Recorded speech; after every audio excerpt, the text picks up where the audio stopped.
అయోధ్యలో రామ్లల్లా ప్రాణ ప్రతిష్ఠ కార్యక్రమం తర్వాత భక్తులు తండోపతండాలుగా తరలి వస్తున్నారు.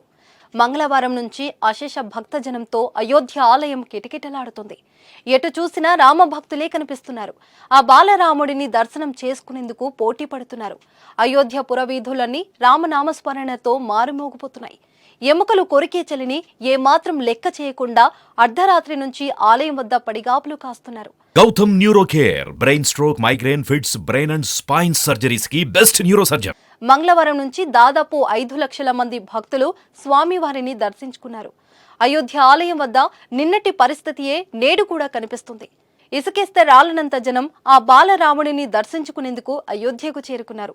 దేశవ్యాప్తంగా వివిధ రాష్ట్రాల నుంచి వచ్చిన భక్తులు పవిత్ర సరియు నదిలో స్నానాలు చేసి రాములవారి దర్శనానికి వెళ్తున్నారు. ఉదయం 7 గంటల నుంచి బాలరాముడి దర్శనం ప్రారంభమైంది. లక్షల సంఖ్యలో భక్తులు ఒక్కసారిగా చేరడంతో గందరగోళ పరిస్థితి ఏర్పడింది. ఈ క్రమంలో స్వల్ప తోపులాటలు కూడా చోటు చేసుకున్నాయి. భారీ రద్దీ నేపథ్యంలో భద్రతా అధికారులు అప్రమత్తమయ్యారు. అయోధ్యకు వచ్చే వాహన రాకపోకలపై ఆంక్షలు అమలు చేశారు. అయోధ్యకి వచ్చే అన్ని మార్గాల్లో కూడా వాహనాలన్నీ అధికారులు నిలిపివేశారు. భక్తుల తాకిడి పెరగడంతో అయోధ్య పరిసర ప్రాంతాల్లో బందోబస్తును భారీగా పెంచారు. ఎక్కడ అవాంఛనీయ సంఘటనలు చోటు చేసుకోకుండా పోలీసులు యంత్రాంగం సీసీటీవీల ద్వారా ప్రత్యేక పర్యవేక్షణ నిర్వహిస్తున్నారు. అధిక రద్దీ నేపథ్యంలో దర్శన సమయాన్ని పొడిగించే ఆలోచన చేస్తున్నట్లు తెలుస్తుంది. ప్రస్తుతం రోజుల్లో 2 విడతల్లో అయోధ్యలో బాలరాముడు దర్శనాన్ని కల్పిస్తున్నారు.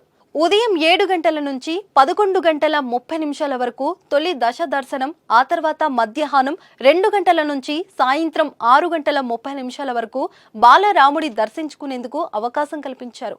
ఇదే విధంగా భక్తుల రద్దీ ఉంటే స్వామివారి దర్శన సమయాన్ని పొడిగించాలని ఆలయ ట్రస్ట్ యోచిస్తుంది. భారీ రద్దు నేపథ్యంలో తగిన ఏర్పాట్లు చేయాలని భక్తులు కోరుతున్నారు. క్యూ లైన్లు లేకపోవడంతో తోపులాటలు చోటు చేసుకుంటున్నాయని వాపోతున్నారు. అందరికీ అయోధ్య రాముడి దర్శనం అవుతుందని భక్తులు సమన్వయం పాటించాలని విజ్ఞప్తి చేస్తున్నారు. అలాగే వృద్ధులు, దివ్యాంగులు 2 వారాల తర్వాత అయోధ్యకు వచ్చే విధంగా ప్లాన్ చేసుకోవాలని సూచిస్తున్నారు.